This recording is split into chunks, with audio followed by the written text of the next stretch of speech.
You are now tuned in to The Gifted Gab.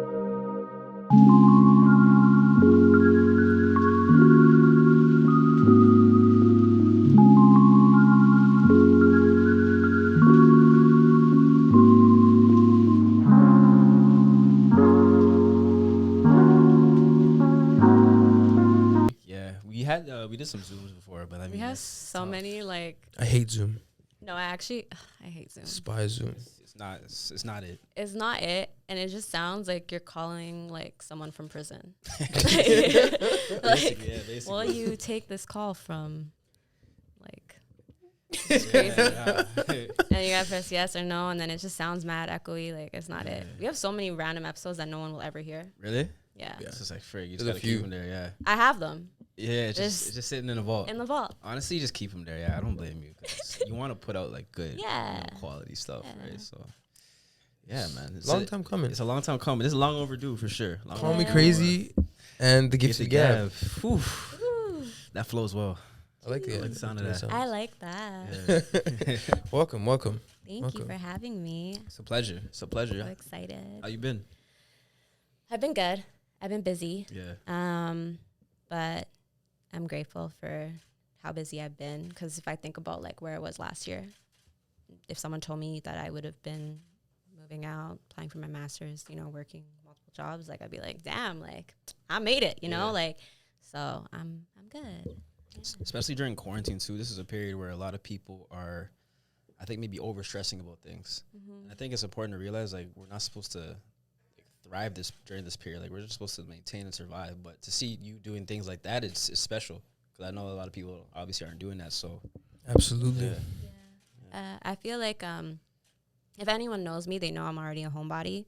So like quarantine was like, I was like, yo, this is baby food. This is nothing to me.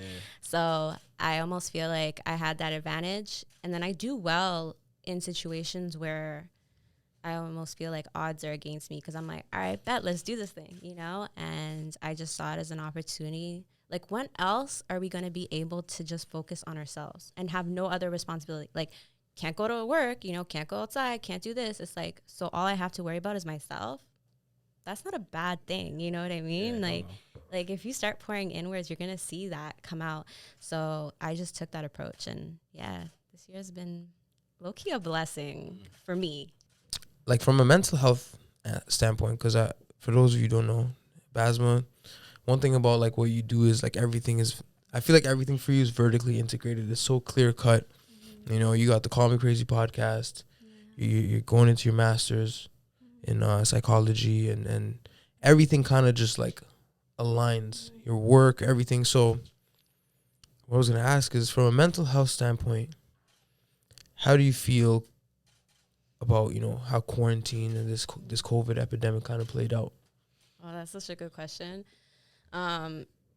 So I think quarantine definitely is going to impact everyone's mental health, because it's a stressor, whether you lost a job, whether, you're now isolated, whether you got sick, or any type of stressor, the change in the norm. And I've personally known friends or even people within my family that it triggered mental health, like dormant disorders.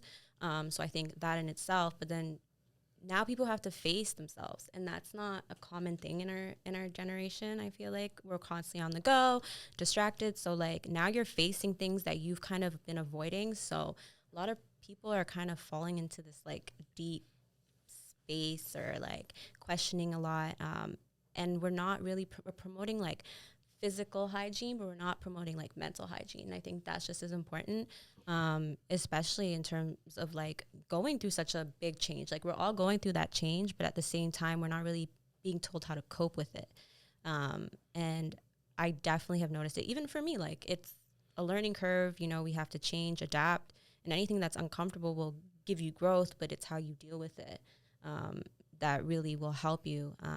But yeah, I definitely think it's impacted people's mental health big time. In a negative way, right? In a negative way. I would say the only positive, and it's very little, I think it's definitely brought how important mental health is. I feel like I've heard a lot more conversations, because it is impacting more people, and there will be more of a demand for it because of it. Well, I can agree with that. I think a lot of it is just kind of on the surface still. And even speaking like from an athletic standpoint, like being in university and college, I seen a stat the other day where it's like 1 in 3 people believe that they know someone that suffers from depression, but only 20% of all those people were comfortable reaching out to like coaches or mentors, family, or that type of thing. So like stats like that is kind of it raises some eyebrows, bro. Because as much as we talk about it, we have things like Bell Let's Talk and Mental Health Awareness Day and whatnot. So as much as we talk about it, it's still I'd say like disheartening to see that people still are uncomfortable with these things. So like, do you think there'll ever be a point where we can get to that, or is it like, Damn, it's tough? That's a good question. Honestly, I think there's definitely like this glamorization of like, yeah, like we have these campaigns, Bell Let's Talk. Like, I love the initiative, but it's like, what are you really doing? Like the access to resources, especially like being in the BIPOC community, like being in that space. And I've worked in, the mental health field. I've seen how hard and how systematic it is, to even get access to mental health. It's a privilege, so that is an issue. When you look at the school system, like you have gym class for physical health, you even have like sex ed to teach you about sexual health, but there's nothing about mental health at all. You know what I mean? And whether it be like dealing with stress with school, that's usually people's like first like initial like stressor or family stresses or anything like that. And I think it could be so easily incorporated, kind of like what you said, Alex, in terms of like preventative measures, because the last thing you want is to like down the road be depressed and be like, damn, like I wish I could have caught this sooner, and that's not really talked about. It's always like, how can we fix it versus how can we prevent this? Yeah, I mean, I was, I think on my first year Centennial, like one of the classes we took was a stress management class. I'm like, oh shit, it's a nice understanding of how stress affects the body and how there's good stress and bad stress. And after I took that class, I feel like I didn't let a lot of shit get to me. I was able to kind of identify what's a good stress, what's a bad stress. Like stress from an exam coming up. Yeah, that's good stress. That's something that's challenging you. And you might get that anxious feeling about it, but I don't think it's a detrimental anxious feeling. I think some things are supposed to stress us. Some things are supposed to, that's that making us uncomfortable thing, right? So also, right now, I think people, like you were saying, glamorize or glorify or like, just like the language, like, I'm just getting this gives me anxiety, or like, I'm depressed about this shit. Yeah, like, didn't get my Starbucks today. yeah, I be feeling like that sometimes, but like, I know you do. I think it's a weird right now with like, and we always bring it back to social media. It's like, it's really like warped the world that we see it in terms of the language we use, in terms of how we describe things, in terms of how we respond to other people's traumas and stuff like that. And yeah, it's weird. Language is powerful, man. And I think, like you're just saying, how you respond to people's traumas and problems, I think that's so big with it, because not everyone knows how to do it. And I think I'm one of them too. Like, I had some friends the other day where it's like they were talking to me about their issues and whatnot. And for me, it's like, okay, they're throwing this all at me. Like, okay, what do I say? Do I try to just give them solutions right away? Do I try to hear them out? Do I say, don't worry about it? You got like, there's different ways to respond to different people, and that's such a tricky road to navigate. So like, what kind of tips would you give to people that are see, I'm still learning that. I think that's a big one, and it's something that I didn't realize that almost needs to be not learned but practiced, because it's like a muscle. Like, we're not taught to deal with helping people. I remember my biggest thing was when I was going through my depression, a lot of people or people I was close to didn't know how to handle my depression, so they fell back, and I felt very alone. And then years down the line, they're like, you're just so sad. Like, I didn't know what to do. I felt helpless. And I feel like that's such a common thing. And then I've also had friends where, they were diagnosed with disorders and they didn't want help, but I could see it self-destructing them. So it's like knowing how to approach that situation too. So I would say, first and foremost, you can't help someone who doesn't want help. Like, I think that's the most important thing. You can't want someone to be better, do better more than they do. As much as you care about them, I think it really has to come from them. And knowing boundaries. Just as much as you want their mental health to be good, you need to make sure yours is always stable and it's not affecting you. And that's been a big thing, because I'm like, oh my God, like, let me save you, let me take care of you. But it's like, to my detriment, is not helping anybody. I also think educating yourself, if someone is going through something. I was on another podcast and my friend said how her friend had gone through sexual abuse, and she couldn't relate to her, so she educated herself. My friend was going through bipolar manic disorder, and I obviously knew what I knew from school, but I didn't know how to be a support system. I knew how to treat it or diagnose it, but I didn't know how to be a support system or to deal with someone who was going through mania. So educating yourself, that already plays a big part in that. And I think just holding space and letting people know, like, yo, I don't have to fix it for you because that's not my role. But I'm here, you're not alone. I think that's what most people want. They just want to know that they can go through something and they have people around them to support them. I don't think they want you to do the work for them. So yeah, that's what I would say. But it is a work in progress. Yeah, I like that. You can't help people that don't want to be helped. Nah. I was talking about it on a previous episode with one of my friends, and it's like there's this common occurrence where people will go through something and then act like the world's against them. But like when someone asks them like what are they saying or what they're doing, like they'll just say, yeah, I'm good, everything's cool. And I think that's another common thing too, where you're saying that people kind of, they don't want the help right away, but they want to know that at least someone's there asking about them or someone's in their corner. So it's tricky. That's something that you mentioned is you can't heal from victim mentality. And that was the game changer for me. It's like, I remember my therapist asked me once, he's like, so what made you like not give up when you were at your lowest? And I was like it was just never an option. You know what I mean? Like, I wasn't thinking like, yo, this is happening to me, like that's it, woe is me. Like, I was just thinking like, yo, this is happening to me, but fuck that, like I can't let this just be it. Like, all I kept thinking is like, this isn't it, like I can't let it be it. And I just constantly had like that fighter spirit, and I don't know why it was there. Maybe it's just innately in me. But when people get stuck in that victim mentality, it's super hard to help them, because they themselves almost are, it's addicting. Like, they get addicted to that feeling of, woe is me, this is happening to me. And you can't really help someone who's in that state. They kind of have to come out of it themselves.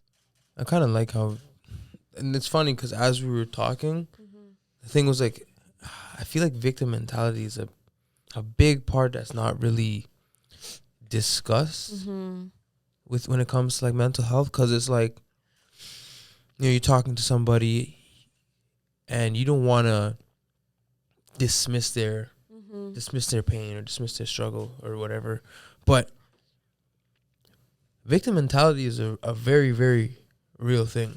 100%. It's something that I don't think we give enough attention to. Like, because the reality is, at the end of the day, no matter what you're going through, no matter what it is that you're facing, nobody's gonna pull you out of that except for yourself. Yeah. Like, that's just the bottom line. Yeah. So it's like, there's a very thin line between like, that victim mindset and, just Accountability. Yeah, accountability. Accountability is huge. I think when I say it was addicting, it's because sometimes, like, mind you, like, I've definitely been in a space where I was like, damn, like, I can't believe this is happening to me. Like, life sucks, da-da-da. Like, that's a common, place to be. But I think victim mentality, when I define it, is like, that this is happening to you and there's options to get better, but you, in a weird way, you're addicted to this narrative that you've played in your mind, and you're comfortable with it. You've become comfortable with this, and you're comfortable with how people react to you. You're comfortable with this way of life. And I think that's when it becomes like mentality, like your whole mindset is like now warped to this versus, shit is happening, you feel bad, but now, okay, like, I'm not going to just settle for this. Yeah, in a sense, like you're talking about the attention. That's a big thing too. Where when you do play, they are choosing to play that victim role, but when you encounter that, the attention that they receive after is addicting. So that's it's dangerous. But I had a question. Like, is there such thing as being overly accountable to yourself? Like, is there ever a point where you're like, this is too much accountability? And like, if that's a thing, what would it look like? Me? It would look like me. I go to therapy for this. When I hear that, I think I take accountability for everything. I take accountability for people who have hurt me. And that's because growing up, I was taught that, like just in the household that I was raised in, I was taught that if things are happening, it's almost like a reflection of my behavior, or I have to fix it, or how can I make it better for my parents, So I started to take on everybody else's accountability. So I project that now into my day-to-day life. So when people do things, I'm like, oh my gosh, like I totally understand where they're coming from. Like, damn, maybe like I need to be more understanding and patient with them. Like I was such an asshole. Meanwhile, y'all know me. I can't fucking be an asshole. Like I wish I could. Yeah. But it's like that is to an extreme. I think anything to an extreme is not good. You can't take accountability for other people's behaviors. You know? And that's a huge one. Understanding is different than doing that. It's so tough because when you take that role of being like, okay, whatever you do, it's kind of on me. You're in a sense, I guess, giving a pass to everyone, and it's tough when people don't have that same attitude towards you too. Because I can't lie. There's times where I'm like, okay, you know what? They did this to me, but like I got to take accountability for that. The onus was on me there, right? Yeah. So it's kind of draining in a sense when you're repeatedly doing that with X, Y, and Z person, and in a sense, it's kind of like being an empath, right? Like you're showing an understanding, but it's tough when they don't have the understanding back to you. 100%. I mean, you're literally, I feel like I'm in therapy low key. Like, that's crazy. I'm like, wow, this is literally me. That's crazy. It's crazy. It's true. It is very draining. And I think that's what I'm learning and I've been able to apply is boundaries, right? Boundaries for yourself. Understanding, like being understanding is a gift. Being an empath is a gift, but you can't let people use you. You know what I mean? Like that's not serving anyone. It's not serving you. It's not serving them. And people, trust me, will use and abuse you. Like my dad always says, butterflies are attracted to light, but so are moths. You know what I mean? So that's a bar. It's like they're constantly they're gonna see that light in you, and they're gonna keep taking. Even though your source is huge, like I know I have a huge source of light, but I will always attract people who will use it, and I don't ask for a lot back. And I'm pretty sure in those situations, you weren't even asking for them to take accountability. You did it so selflessly. Yeah. But the truth of the matter is more times than not, people will use that. Accountability is huge. A lot of people, there's grown-ass men out here that aren't being accountable. You know what I mean? Like, that's scary. Yeah. Very. That's actually very scary. It's very scary out here still. Because I feel like the only thing one can do, I think growth only comes from accountability. Mm-hmm. Like, you can only grow if you take accountability for, your own actions. And even sometimes you might have to take accountability for other people's actions, especially if you're in a position where you work with multiple people and there's difficult conversations. I think accountability is the first thing that leads to like growth, because if you look at something, okay, I shit the bed here, I didn't get it done. Mm-hmm. And you can't blame anybody. Mm-hmm. You have to have that conversation with yourself and say, oh shit, okay, where did I go wrong along the way? Yeah. Where did I mess up? Mm-hmm. I think of that victim mentality comes in part like with the accountability. It's like when you shit the bed or something like that, who's the first person to blame? Yeah. Who's the first person you're looking to blame? That's true. And oh man, with the social climate we're in, there's a lot of finger pointing. There's a lot of this is like this, so I can't do this. And I mean the scales have always been lopsided. Oh, always, yeah. You know what I'm saying? Yeah. The scales have always been lopsided. Yeah. It's up to you to, win with the cards you're dealt. I feel like, you could either fight and try to even out the odds for everybody else, and like you were saying, like you leave yourself out in the open in that process. Yeah. You kind of you're vulnerable, neglect yourself. Yeah. or you take the hand that you're dealt and you try to, you know, win this fucked up game of poker with it. You know what I'm saying? Like, there's no other way to cut it. And, you know, it is what it is. It is what it is. You know, that's what I be telling myself every day. Shit. My 2 favorite phrases. Shit, it is what it is. And I love saying that. Charges to the game, man. Yeah, like, 100%. you know, can't really get down. One. Can't get caught up in the mistakes that you've made sometimes. And yeah, that's big, man. That's big. Stress management, man. I learned that right there. You get that window. Can't be too high. You guys gotta can't find be the too name low. of that prof, bro. Yeah. Like, you really do, bro. Like that's some I crazy. feel like shit, everyone bro. should take that. I feel like it should be mandatory. Facts, yeah. Like a mandatory course. I have a question for you guys. Any of you guys can answer this.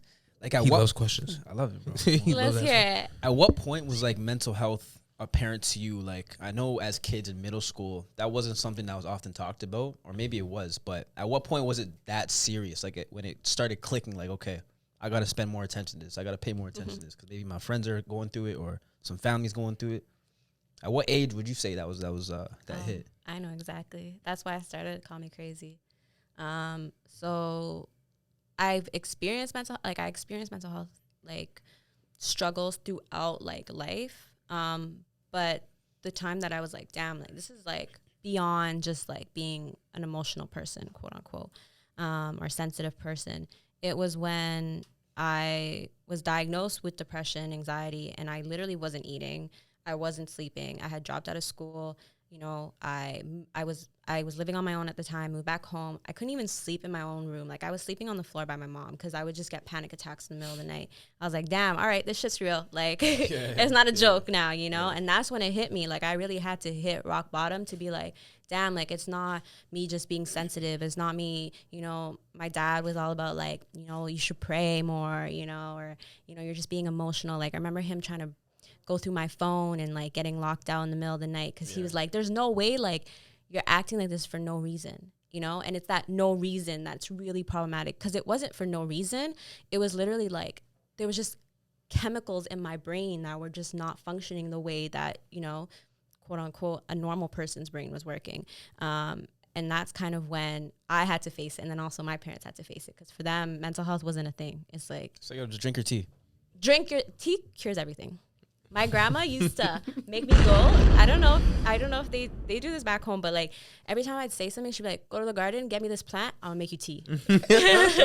Whatever it was. That's some real shit. I started taking it a lot more seriously probably maybe a year or two ago and seeing the people around me dealing with it and stuff like that. So I don't know, coming from like also when your parents are immigrants. Yeah. You know, they don't look at Nah, bro. mental health like that. You know what I'm saying? Like if I'm like to tell my mom, like, yo, if I was to tell my mom, hey mom, I'm depressed, she'd look at me like, what? Depressed about what? For what? You know? She's like, you know what I have to do to bring you here? What are you That's depressed about? literally. Yeah. You know, that's the type of shit, that's the conversation. Real talk, So yeah. it's not a safe space. I think it's a very difficult space to talk about mental health with parents because it's not, you know, when you talk about Maslow's hierarchy of needs, for them, you know, that's way up there for them. You know what I'm saying? So yeah, it's tricky. And we were also like, you know, our parents came here and it was like, okay, we need to figure out a way to get by and whatever, you know. Yeah. We also are in the process of also figuring that out. Once we figure that out, it's like, okay, now it's like, it's more purposeful. It's like you're trying to figure out, you know, how to make an impact, how to like leave a mark, how to, you know, make it count in a sense, not as opposed to just trying to survive. Have a roof over your head. And don't get me wrong, there probably are still people that are figuring it out. Figuring it out. But I agree with you. I think that as the generations go on, the higher those needs will get. You know what I'm saying? And I think it's just about just growing through that process and like knowing that each level will have its challenges. And right now, mental health is a big one. And maybe that mental health will be a bigger one going up more. So it's tough, man. Yeah. I think as a creator, I think money needs to be used as a tool as opposed to chasing money. Yeah. You know, I was listening to Joe Rogan. Like I listened to Joe Rogan, Joe Budden, the Joes, the great Joes. The Joes, you know? Yeah. And he was saying like there is a point where you're relieved from money. That you realize you don't have to worry about bills and shit anymore. But after that, it doesn't really contribute any more to your happiness. Happiness doesn't come from money. You got to be happy before you get the money. He said that sense of relief was good, but it didn't add anything else. Yeah. You know what I'm saying? So, like, as creators, we need to understand that, okay, there's a chance for us to make money from these platforms that we create, yes. But that money has to be used as a tool to scale and build and grow bigger, you know? And also, there's free money out here from the government. You know what I'm saying? That Like, most often doesn't go claimed. Yeah. It's actually insane. It's there's crazy. dollars out here. Yeah. So it's like, yo, this money is a tool. Yeah. You know what I'm saying? Because if you imagine if your podcast now has a $50,000 budget, Game changer. you know what I'm saying? So it's like, yo, how do you access this money? And like, our communities don't understand how to access this money. Yeah. Like, even with like the whole Trudeau promising this money to black businesses, which he still hasn't done yet. But like, Yeah. you know what I'm saying? But like, who knows? How do you access that money? Is there anybody that's telling you, okay, hey, you know, you should have a corporation. You should have your business structure, your profit loss, like your balance sheets. Yeah. You need to have this shit in order. A business plan. This. Who's talking about how do we get access to this Not money? many. And I'm glad you brought that up too, because I had this conversation with a friend of mine where it's like, within our community, we need more sponsorships rather than mentorships. It was Kayla who said that. Kayla Gray. She's like, our community is often overly mentored and under-sponsored. By mentoring, it means like guidance. It means meeting up with your mentee once a week, talking about their problems and issues. But with sponsorships, that's about, you know, talking about them in different rooms, getting their name involved in different rooms, sponsoring them financially or whatever it may be. But I think that would make all the difference, because there's mentors everywhere. Let's be honest. You know, mentors come in many shapes and sizes, but to have a sponsor, and a sponsor can even guide you through that process of claiming these grants, because they're aware, they're knowledgeable in that sense, right? So I think that's something that's very, very lacking, and I'm glad she brought that up. So Yeah, I mean, we gotta, like, in order to receive like this money's just out there. You just have to find ways to get It's it. abundant. It's abundant, Yeah. exactly. But in order to be in a position to receive that, you gotta set up your back end Yeah. so that it's like, okay, I got everything in line. Hey, here's my grant application. Here's my business plan. Here's this, and this. I need this $50,000 grant y'all got. yeah, You know, like nobody talks about that. Everybody's talking about how to make money. yeah. You know, and How to secure the obviously bag. money, like securing the bag. Yeah, Yeah, you are the bag. yeah. You literally People are got to the realize bag. that. Yeah, You are the bag. Yeah. Big facts. Like, you have to secure yourself. 100%. You know what I'm saying? In every so way. it's like That's a bar. the gifted gab, baby. This is what we do. Yeah. You know, you know what I'm saying. But like, I think we focus so much on Yeah, money, and it makes sense in like this capitalist society, and like, obviously money's only everything if you don't have it, you know. Yeah. And if you make money an issue, it'll always be an issue. So to me, I don't know, like, I feel like immigrant mindset when it comes to money, it was very generational, right? Like, this whole idea of like, I came here to give you the best life, to make money, to have a certain type of lifestyle. My dad always tells me, like, you need to go to school so that you can make money, so that you can have a certain type of lifestyle. But that lifestyle shouldn't necessarily only be dependent off of money. And it's also your definition of success. If you're trying to be the greatest at what you do, then that is success to me. Or you're trying to be the richest. It's like there's different types of success, and what you put into those things will determine what avenue you will take. But, you know, there's a lot of people that might, you know, start a podcast because, that's where the money's going to be at. I'm going to get the bag. But it's like, that source is not there, because you're making money the issue. So it'll always be an issue. You're always going to have this scarcity type of mentality, and there'll never be enough. Where, like, if you're constantly just flowing with it, like, it's so crazy. And this is me going into my spiritual sense, but like, in a weird way, like, money will flow always. It's constantly flowing in and out, right? What you put out will always come in. And there's been times where I'm like, like, shit's getting kind of tight right now. And then I'll go home and I'll get like a check in the mail. I'll be like, it's like, damn, shit. damn, all right. Okay, we good? Like, the universe really got you like that. So you can't think that money is scarce because you're already telling the universe, like, all right, then I have a limit. When you're thinking in an abundant sense, you're going to be okay no matter what.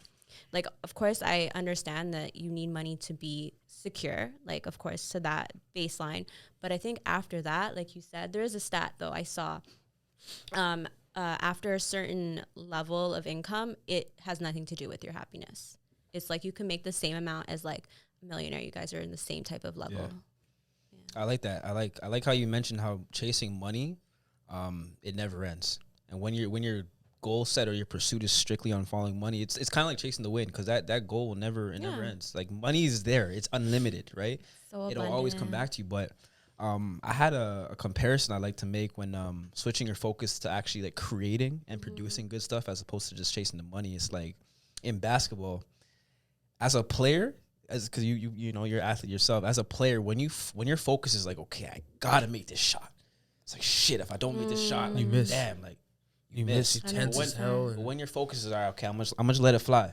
You know what I'm saying? Whatever happens. That's when a lot of people, even myself, and I think a lot of other athletes can agree, that's when you play your best. I think that goes with any sport or anything. Endeavor, right? When you have that mindset where it's like, okay, damn, like, I need this bag right now. Or like, damn, I need to get this. It's like, it's you're not going far like that. You know what I'm saying? So, you can attribute that to just creating that, like, that comfortability, that comfort. You know what I'm saying? Because I think when you work out and you go to the gym and you put up all these shots, it's with the intention that if you ever get these shots in the situation, you make them. yeah. Right. I think that comes down to creating that comfort, creating that those reps, so that you're comfortable in that sense. I think in creating, you're trying to find your formula. You're trying to find that where you're consistent, you're flowing, you have your formula, the groove.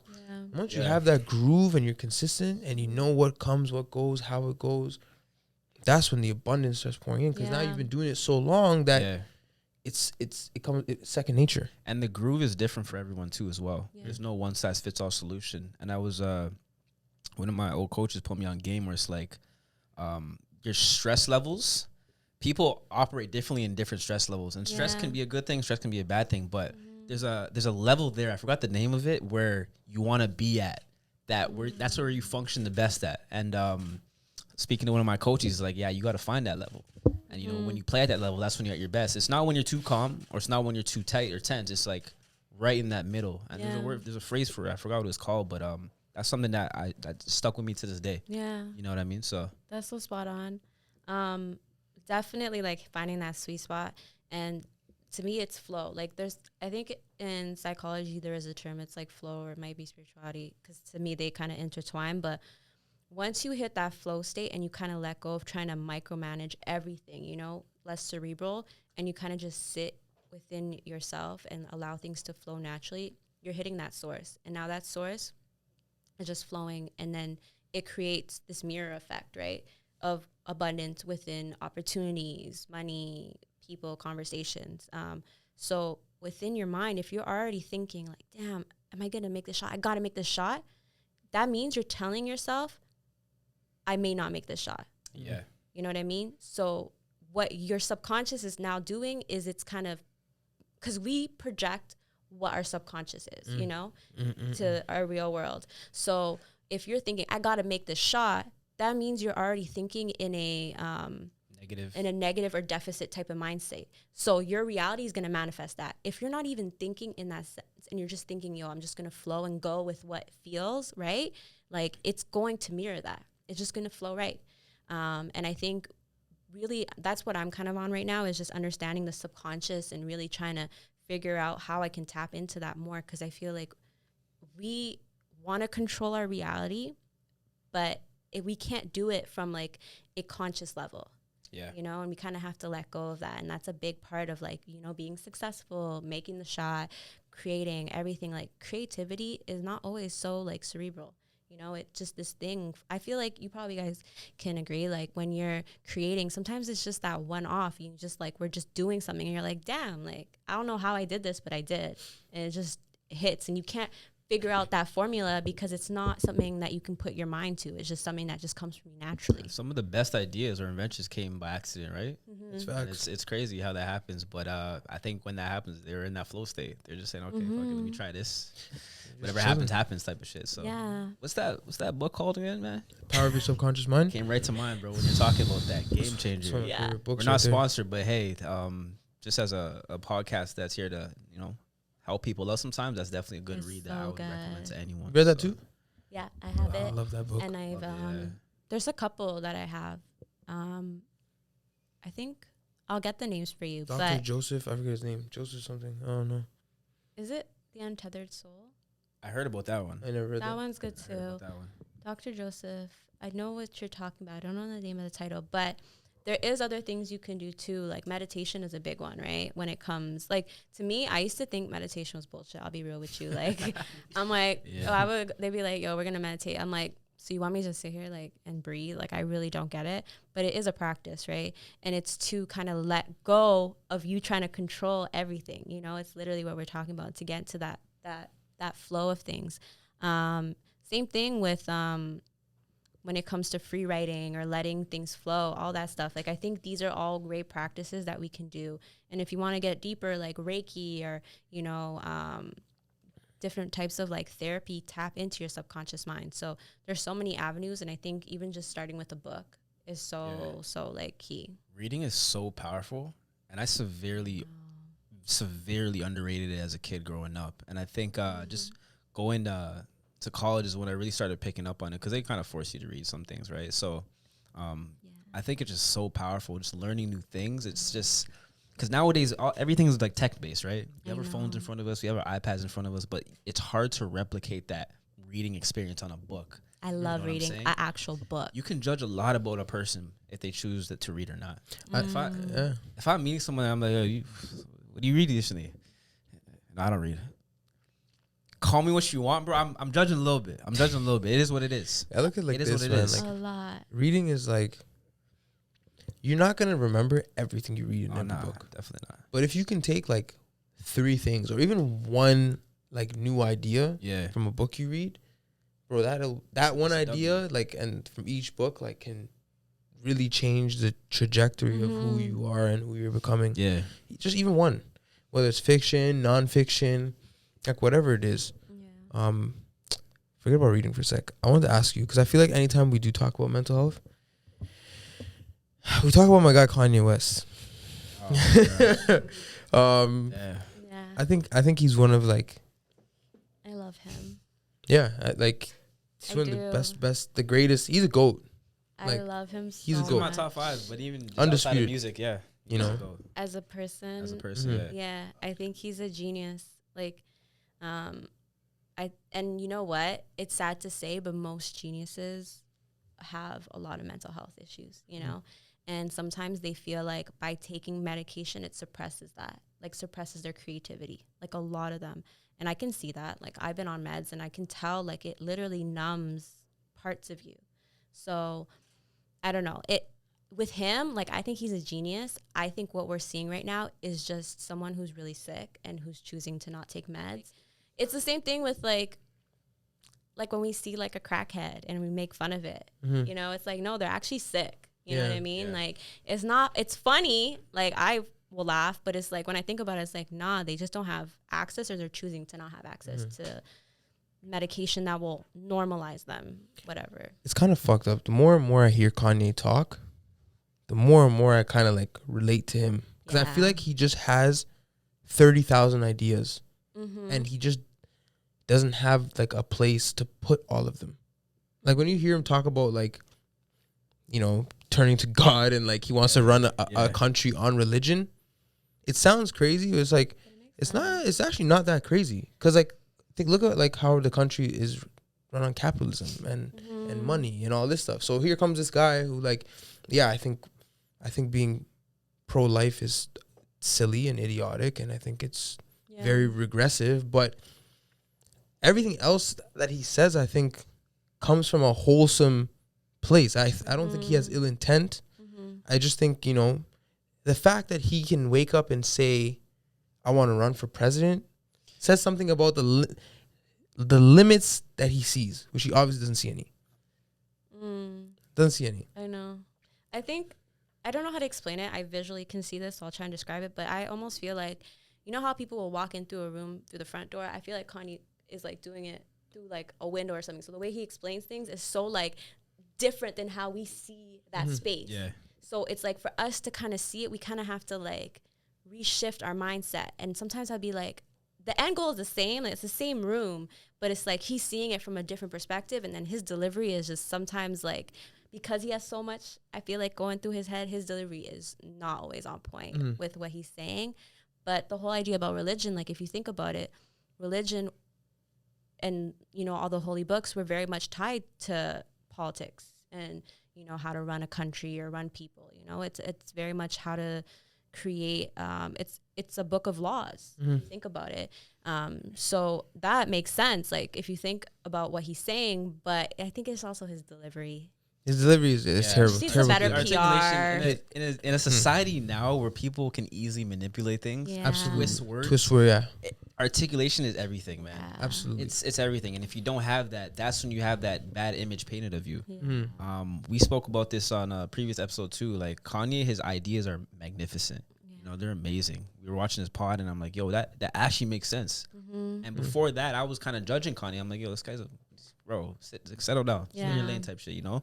But I think because it's like social media is like bits and pieces. Yeah, You never get like the full picture. When was the last time Kanye got to sit down for 3 hours and talk about shit? Because that's enough time to dissect ideas. Yeah. And he gives enough time to like, the way he looks at shit, he reverse engineers everything. He dissects everything.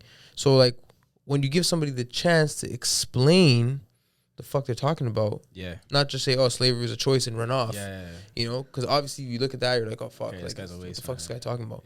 But if you give him like 3 hours is a long time. Context behind it makes all the difference. You're like, damn, like he's not really like, yeah, he's bipolar, but the ideas aren't that crazy. Think about the best things that we've come across that have changed the world are the ones that are against the status quo, or the things that are way, way, way outside the box. I literally was just saying this. You know? Yeah. True. And like when we go to university and we learn, like even like, you can attest to this, like research papers, you know, universities are supposed to be like some of the most progressive thinking places, right? But how many professors or scholars do you know come out and change the world? Like, there's such a huge flaw. I'm glad you brought that up, bro. Research papers are basically just regurgitating information from other research papers and so forth and so on. Very rarely will you come and find some new ideas and create your own. And in a sense, too, the school system, it kind of enables that. It reinforces, like, no, don't think on your own. Take someone else's idea because that's what's credible. That's what's peer-reviewed. And slap it on your own thing. So it kind of dismisses our own original thought and places the importance on others. So to generate some new growth, to generate new ideas, it's tough, especially when a system like that. So yeah, so it's like, I don't know, man. The more I listen to Kanye speak, the more and more I'm like, yo, I feel you, bro. Like I feel where you're coming from. You have all these ideas, you want to implement them. Like some of the shit sounds crazy to someone who doesn't see, like someone who sees a box will look at Kanye and be like, this guy does not know what he's talking about. Yeah, but someone who understands that everything out here is like an open canvas, they're gonna be like, oh, well, he's just a guy that thinks he can do anything. I think it's definitely the mania and how he thinks, because when you are manic, you have the sense of like you're untouchable, anything can happen. Like you almost have this godly complex. So that definitely plays into his personality. I think it's ironic how much his personality is very like manic, even without the bipolar disorder. But it's just like any great person, like what you said. I think if at one point in your life people question you, like, damn, like, are you sure? Like, that's kind of crazy. I feel like you're doing something right, you know, in some cases.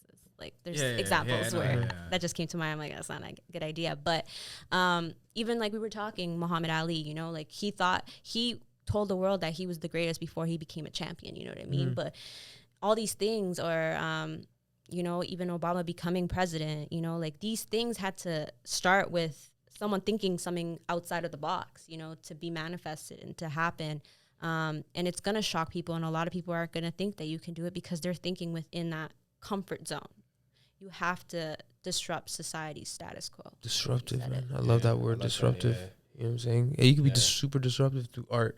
And the thing is, like, when you're disruptive through art, people at first will be very, very resistant to what you're trying to push out.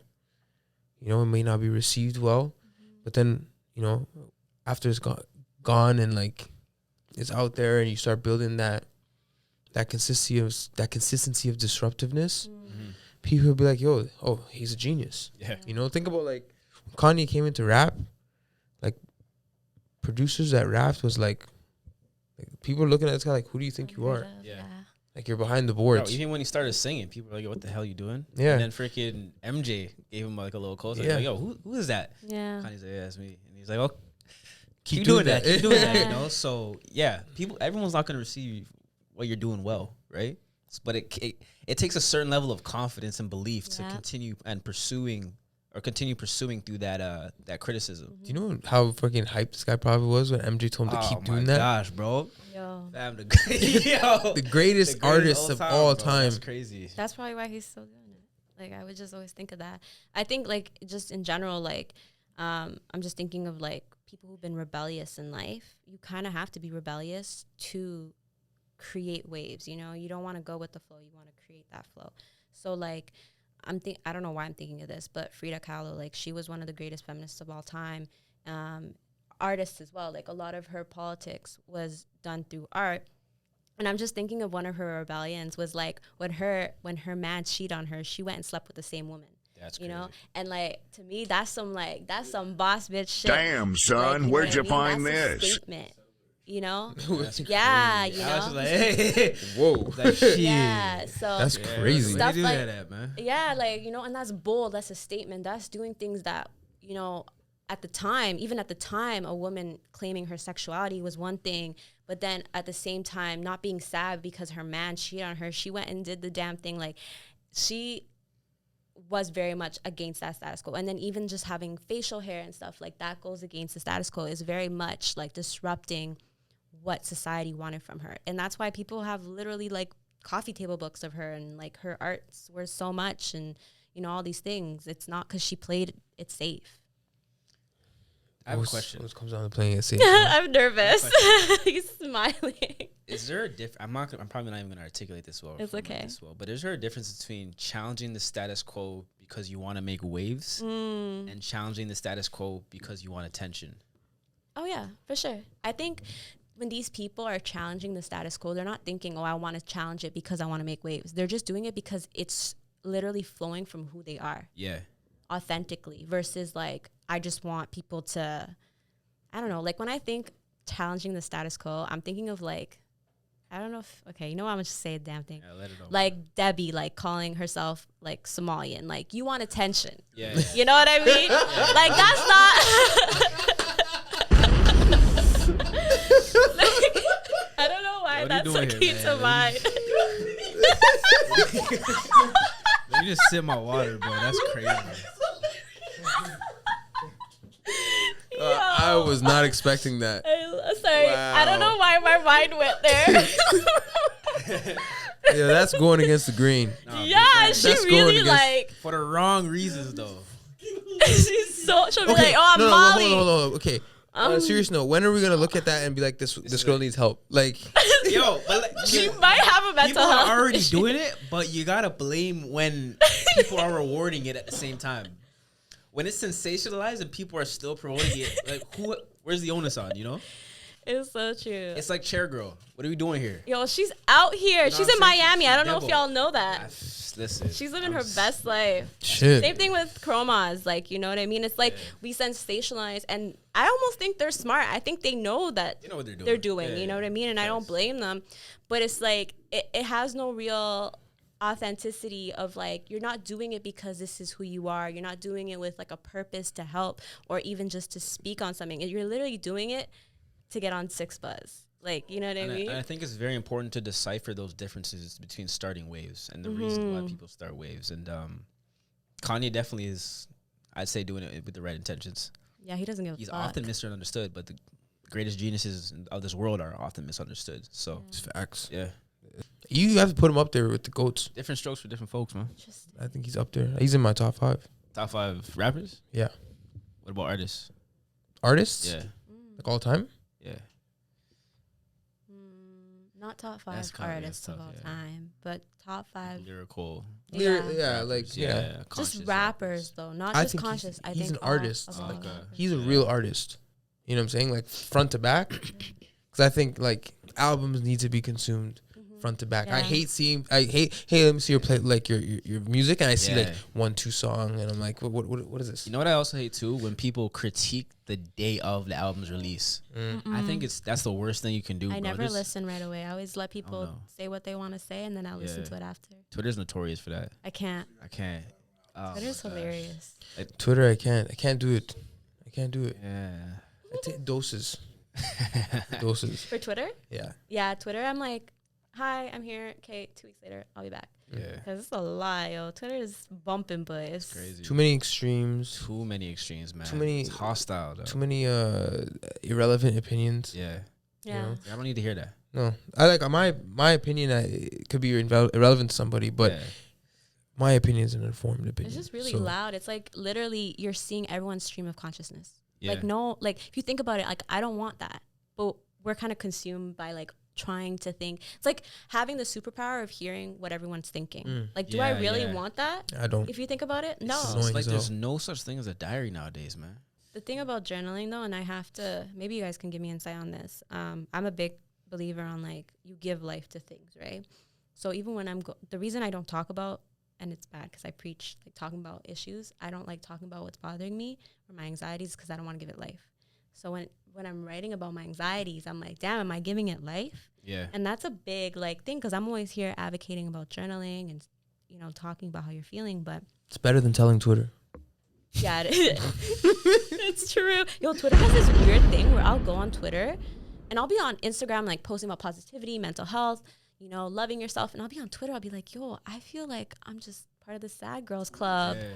Like I just want to talk about like my like it. feelings Yeah, and it's the victimhood club. yo, I think that's what it is. The victim victimhood club. I don't know man. what it victimhood club. I like is. that. You Crazy. might have just did something there. I did. I Yo. can give myself the exposure. Victimhood Twitter. What's up, man?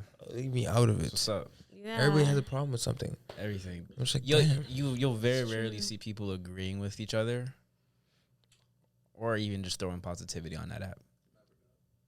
Yeah. I say dime a dozen. At least from what I follow and the people that I see, that's just what it is. It's like Yeah. it's It's two sad. extremes. Like it's like you have Instagram and people faking the funk and living their putting best living life. their best Yeah, life, yeah. and then you come to Oh, Twitter yeah. and it's like It's like- sad girls club Yeah. and victimhood Yeah. and like I just Depressed. yeah. That's actually that good duality is actually kind of sick because there's like no it's no in middle between. ground. Yeah. Well, I guess your life, but Your life is I Your think life your is life. just but is are we middle ground. really living that? You know what I mean? Yeah. If we're like so consumed of these two, that's a good. Yeah, no, I just perspective. it's too. I don't know. I think that's why I think you see a lot of people like Twitter more nowadays. It's addicting. It's very addicting. These emotions, these extreme emotions. So I did this study and I read up on it. Like extreme emotions, whether it be anger, whether it be sadness, whether it be love, lust, these are hormones being released to your brain and they're addicting. You know what I mean? Like you get addicted to being sad. You get Yeah. addicted to being angry. People will start fights or have anger issues sometimes because that rush, that adrenaline rush is addicting to them and they don't even know themselves. So I think being victim mentality is addicting, like we Yeah. said. I feel like social media just exposes people. I think what Twitter and Instagram and all this stuff has done, I think like if you feel sad all the time and you feel you need to tell Twitter or whatever it is, it's just amplified who you really are. You know, if you have an addictive personality and you're addicted to social media, I feel like that has enabled these things. And because like people usually, we were talking about this the other time, the episode is like people are police on how to consume things and use things and stuff like that. So I feel like Twitter is like, or not Twitter, just social media in general. It's like if you have any shortcomings or insecurities, anything like that, here's this thing that's addictive and like, Yeah. you know, like if I'm fat or if I'm ugly and I look on social media and I get self-conscious about this shit, it's like, no, I like, you should have never really been thinking like that in the first place. You should accept yourself for who you are, but because you're here comparing yourself to everybody that you come across, it's like it just amplifies that. Yeah. You know, I think another toxic thing that happens with that is because misery loves company. Oof.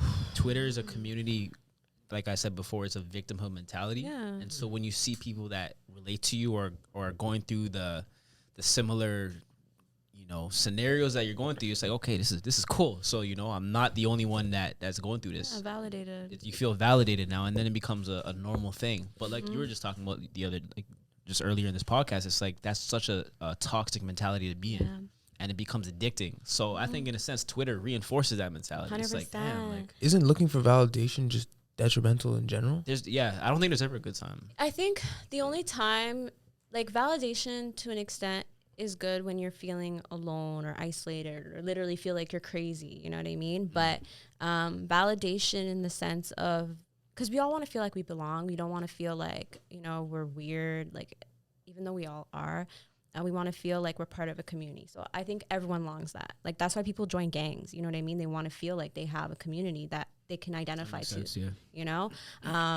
But yeah, that whole, I think it just depends. Everything to an extreme. There's something else I was going to say. I don't remember. But yeah, it's very much just not getting into that toxic relation. Like, they're all toxic relationships if you think about it, end of the day. Yeah, that is that's a bar right there. Yeah. Toxicity is addicting. Yeah. It's very addicting. It is. I be making jokes about my It's funny because we all make like jokes now about our toxic traits. Yeah. But it's not funny because like we're all identifying it, but like we all are. we're still doing it. Humor kind of alleviates that. What's everybody's toxic trait? Let's start over here. that's a real question right Or there. should we say what each other's are? Ladies first. Shory's not there. Ladies first, man. What's your toxic trait? Yeah. Shit, we can go around the room here, bro. Shit, man. I can say mine. I don't care. I've faced mine. I have two. I am super shit at responding to people. Like, that's my most light skin trait. That's not toxic.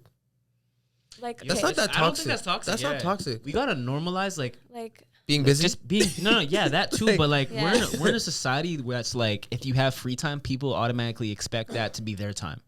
Just That's because you're by true. your phone or you're relaxing doesn't mean that you're on that person's dime. Yeah. You know what I mean? And You're like, not entitled to my message back. hell nah, bro. And it's like Straight up. that that's entitlement. exactly. But the thing I is, might have been like, busy for 4 days. I don't Saying, even like, read it. Like, last week I hit 200 unread texts. Oh man, you're one of those. That's a little toxic because I don't even read it. No, you're just light skinned. That's just probably Right? But then my other toxic trait, as funny, like I make fun of it, but it's not. I'm attracted to, like, what I'm attracted to. I know why I'm attracted to it now. And it's very toxic because I still am attracted to it. So I'm trying to unlearn that. But I'm attracted to hyper masculine, unemotionally available men. And I know that. But it's fucking toxic because I still be doing, like, I'm still like, damn, you don't want to talk about your feelings. That's so cute. Yeah. You know, so that's my toxic trait because sometimes I'll know that and I'll still entertain it. But because now I've, like, learned, hopefully, my lesson, I'm able to identify that a lot quicker. I think that's my toxic trait. Just emotionally unavailable. You like emotionally unavailable women? Or like you yourself? No, are like me, emotionally myself. unavailable? Oh, okay. Yeah. I just feel like, I don't know. Yeah. I feel like my problems are just my problems. I Yeah. keep them to myself. Yeah. I feel like I got to deal with them at the end of the day. I don't know. My whole life has been like that. You know, maybe, and it's probably super toxic, but I just feel like if it's to be, it's up to me. Yeah. I don't know. Yeah, no, I kind of relate to that too. I'm gonna sound like a broken record, but that's one of mine for sure. Like, I don't feel like everyone needs to know every freaking inch about me. Like, there's certain things that I want to just keep to myself. Yeah. And I'm also pretty passive aggressive too. Yeah, Like, not I everyone just deserves a reaction. Yeah, because not everything deserves a reaction, and I think some people it Not frustrates. passive aggressive. I think it That's frustrates petty. people. Is it? I'm a little petty too, though. It's okay. I'm just, I don't know. I think reacting. I feel like if we react to certain things we might give off the wrong reaction. Yeah. You know? Sometimes not reacting is even more powerful though too. Yeah. It hurts more. It hurts. I mean, but like, I don't know, because, you know, my pops is a really passive aggressive guy. Actually, he's become a lot more That's my dad. aggressive That's now. But like, I think that's where we get. Isn't that crazy how you become like men become like their fathers, and we women are attracted to what our fathers teach us masculinity is. Like that's where it's rooted for me. Like my idea of a man is hyper masculine, doesn't show emotions. You know, is that really toxic though? Like, is it like really toxic? Yeah, I it think is. there's an over glamification of toxicity. That's Like not I think healthy. it's over said. Like is everything is toxic? Everything's because toxic. toxic. Well, okay, we gotta. Let's reverse unpack engineer this. Let's Unpack unpack it. this, Yeah. Yeah. Where come does on. this concept of toxicity come from? Like what does it mean? No, like where was it originated? Like where does this discussion of toxicity? It didn't originate on Twitter. There's an actual origin for it. Well, I'd probably say I'm pretty sure it's like it's something that's just used in terms of like describing a trait that's not healthy. You know what I mean? Like it's toxic. Like something that's not good for you is toxic for you. Yeah. So I don't know where it's originated from, but that's kind of where I get it or understand it. But yeah, it's definitely part of meme culture now. And it is part of meme culture, but like I look at it like you go to another part of the world, what we say is hypermasculinity is part of the culture. Yeah. You know what I'm saying? That's how the place So you're It's saying operating. toxicity is subjective? I think toxicity may have Interesting. come from, you know, when we take it back to like universities and scholarly articles, and that environment is always about dissecting and dismantling and abolishing. And although it's a very progressive thinking place, it's always about, you know, dismantling, dissecting, and trying to break down whatever is the status quo. Yeah. Sometimes, like, I'm sure if you go to another country, what we say is hypermasculinity and it's toxic is the norm over there. So are we going to sit there and say this culture is toxic? I think it's kind of wrong to do that in a sense. Yeah, You know what I'm saying? How can we look at another country and the way they live and what their ideologies might be and what's worked for them for X amount of years and say, oh, no. For a scholar to come and say, this shouldn't be like this. You know what I'm saying? Not to say that scholarly work is very important, but like dissecting and dismantling and stuff didn't originate on Twitter. It originated in these, you know, these institutions. Yeah, but I also think like culture very much was created, or societies were very much founded by men.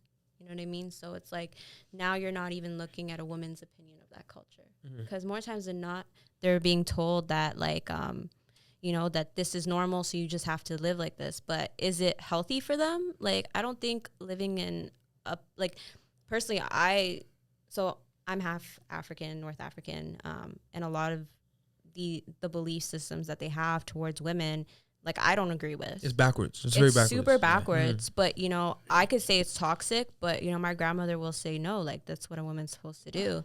And we've literally had arguments about it. But my thing is, like, I get, like, who am I to say that it's toxic? But I'm also seeing, like, how men are treating you. And to me, innately, something in me is telling me it's not right. So is it that we have to go with like our innate, like what it's like our moral compass for like what is right and wrong?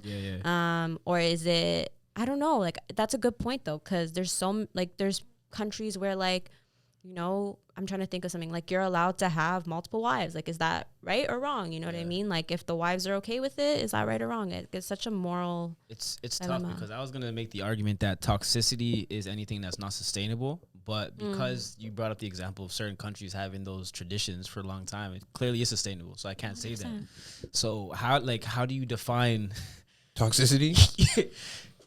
Yeah, what is the how do you define that? Is it something that's detrimental to your mental health, your physical because well-being? people love throwing that word around. Oh, you didn't respond to my text. You're toxic. Yeah. It's a buzzword. It's a very It's yeah. definitely a It buzzword. is. Toxicity is a buzzword. I think it's something that's okay. So the way I would look at it is something that doesn't serve you; it actually harms you.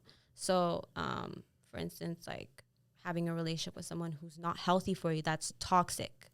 But it's toxic in the sense of Yeah, because you know it's not healthy for you. It's like having McDonald's every day. You know it's not good for you, but you're still doing it. That's toxic. You know what I mean? Because you're aware of it now and you're still choosing to do it. I think that is maybe the added layer is you're still choosing to be in this behavior.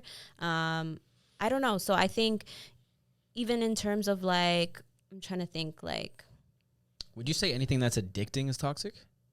Yeah, because anything that's addicting is not healthy. You shouldn't be addicted to anything. You should have attachments to anything. So can we throw that? We can throw that label on then on toxicity. Oh, Addiction? yeah. Addiction? Yeah, an addiction. Yeah. It's not healthy. Yeah. I mean, I don't know, man. It's There's no such thing. You can't have a healthy addiction. That's an oxymoron. No, because anything to an extreme is not good for you, you Yeah, know? yeah. Same thing with like, you know, being emotionally unavailable. When I say emotionally unavailable is you don't even know how you feel, let alone like want to share it with people. A lot of men are disconnected from their emotions. It's tough. I don't know, man. It's hard to Yeah.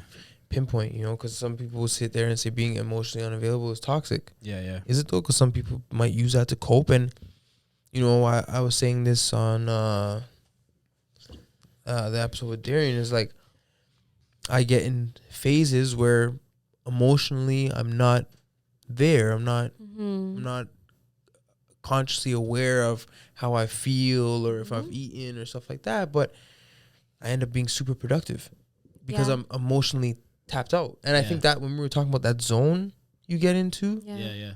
I think that's that zone is that when you get to the point where you don't think about anything and you just go. Yeah. You know, it might last in a basketball game, maybe it lasts a quarter. But I think when it comes to work and stuff like that, it can last months. You know, so like, and then it's like, is that toxic? Is that harmful? Is it addicting? Like, I don't even know how to get to that point consistently. It's tough to You diagnose. know, it's tough to Like if the results are showing. Yeah. And so to me, that wouldn't necessarily be toxic because it's not like I get in that zone too where I'll like detach, like I'll dissociate from like what's going on and I'm able to just tunnel vision and do work. And is that harming you? I don't think that's harming you. But if you're doing it and now you're not, you know, you're ruining your relationships, you're not showing up to work, you're not even able to, like you're coping in other ways. Like, for instance, this is what I think of unemotionally available. It's like, okay, internally you're feeling something, but instead you're going to go gambling to deal with that emotion because you're not tapped in emotionally and you don't know why you're doing that. Or to escape. You know, finding ways to escape instead of dealing with what's really happening. If you feel like dealing with things by yourself is what works for you, then okay, that's healthy for you. I think emotional unavailability, maybe it's our definition, is you aren't even pinpointing that there's an issue with you. You're blaming everything exterior and you're doing things to cope. So I think that might be where it is. It's weird, you know. It's weird because like with like nobody can doctor you better than you can. Yeah. You know what I'm saying? You go to a doctor, that you have to tell them what's wrong with you. You know yourself best. Yeah. You know, it's like they can't sit there and say, like if they ask you how much pain you're feeling, and you say 8, that's like that's so subjective. Yeah. You know, They can't say no. You're more like a 2. I'm getting really 3 vibes. You know, so Yeah, so, real talk, man. you know, so it's like It's true. everything is like everything is so it ends up you have to describe it to that person. Yeah. They say they're diagnosing you, and there might be something wrong with you, but at the end of the day, it's like I gotta come in here and explain to you what I'm going through. Yeah. You know, so that's why being a doctor is like any sort of doctor, a therapist. And the thing is, not everyone is so good at articulating their problems and issues too. So as a doctor, you got to be able to reason and understand people differently, you know, and maybe sometimes people won't come up with their whole truth. And part of that diagnosis is thinking, okay, you know, is he telling me everything? Yeah. Like I'm sure as a therapist, if you're listening to someone and they're kind of maybe holding back a bit, your job is to kind of dig deeper, figure out what's bothering them, figure out those issues. And like just to piggyback off what you're saying, that's a talent in itself. And I think that it's important. It's important for sure. Yeah. I think the best type of therapy I've gotten, because I'll always go to, I've seen multiple therapists and they'll always be like, oh, you're so self-aware. Like, I'm like, yeah, like I know what's going on. It's just like, you know, I know myself better than anyone. you know, and I took time to really know myself.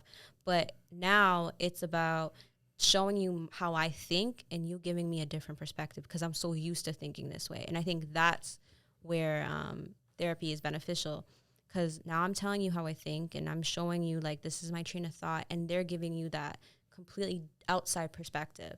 And that might be where it's beneficial. But I do get the whole idea of like trying to tell someone something and they'll never know because they're not in your body. They're not thinking the way, they've never had the same experiences as you. If you leave out parts, you know, it's all these gaps. And I think a good therapist is able to pick up on that, also pick up on what you're not saying, you know, and just your tendencies. And I remember one time I was talking about something and then even my body language shifted and I didn't say much. And then the therapist was like, I just noticed that you did that. Like, are you okay? And I was like, wow. Yeah, like, you know, like I guess I'm not, like I'm very defensive about that topic. Yeah. It's a good therapist. Yeah, he's dope. I love him. Before we wrap this episode up, do you have any strategies, tips, or advice to people that may be going through some mental struggles? Definitely during a time like right now, COVID is amped up, seasonal depression is amped up, and regular depression is amped up. That's a triple whammy right there. You know what I'm saying? It's crazy. So I mean, Holy Trinity. That's crazy. I'm not even gonna acknowledge that. Threes. What the death I was just scared right now. Everything comes in threes. But yeah, like what type of advice would you give to someone going through that? Honestly, I would say first and foremost, make sure you're your priority. With everything going on, it's easy to kind of like want to escape because there's just so much happening. So we kind of get addicted to that. But just turning inwards, you know, whether it be logging off, not watching the news as much, and just really trying to figure out, like, how are you feeling? Like, asking yourself, like, how am I feeling? So you can identify that first. And then, you know, creating a healthy routine, having something, because our whole norm is disrupted. So now you have to create a new norm. So whether it be, you know, just taking 5 minutes in the morning to, like, journal or meditate, it doesn't even have to be that. Like, I feel like when it comes to mental health, it's very, like, cliche to say journal, meditate. Like, meditating to me is like taking a shower. You know, like that to me is meditation. You know, I'm literally visualizing like, okay, like I'm getting rid of all these thoughts. I'm literally tuning in, thinking about how the water feels, everything. So it can look and feel the way you need it to. I think that's important. So establishing a healthy routine, you know, getting sleep. Sleep is super underrated. With seasonal depression, I highly recommend taking vitamin D supplements. There's also vitamin D lamps you can get off Amazon. I actually just sent it to my friend. There's a coupon right now. Low-key, Amazon needs to sponsor me. But there's a coupon right now, and I'm pretty sure it's like $10 off. So it's like $30, $35 for that sun lamp. And if you use it regularly for 15 minutes, it's supposed to show tremendous aid with seasonal depression. And having a support system, you know, it can be very isolating, especially if you are quarantining. But like reaching out to people, being social in different ways, and not relying only on social media as your only form of socialization. I think that can feel very empty after a while. So really doing that, and, you know, reading a book, like doing things to better yourself, because you'll never feel like that was a waste. I think that's always important, because there'll always be substance to it. You'll never be mad. It's like going to the gym. You'll never be mad that you went to the gym. You know, it's like reading a book. You'll never be mad that you read a book. So I feel like really doing things for yourself, no matter what, you'll always feel good. Small things, small joys, small things will always add up. Call Me Crazy. You heard it here first. Let them know they can find your podcast. Yes. So Call Me Crazy is found on basically every streaming platform. The Instagram handle is Call Me Crazy Pod. My Insta is Be For Real. And yeah. It's been a pleasure though, honestly. Thank you. It's long overdue. I know. Long overdue. Like a year and a half long overdue. Yeah. It was so crazy. We here. So. Yeah, we are here. This is crazy, guys. Like I just remember when Gifted Gab was like, I remember texting you about starting a podcast. That's crazy. I know where I was too. And then now look at us. Look at us. I'm so proud of us. So wholesome. Don't lie to the people then. Come on, bro. That's crazy. All right, man. On that note, we out. Just like that.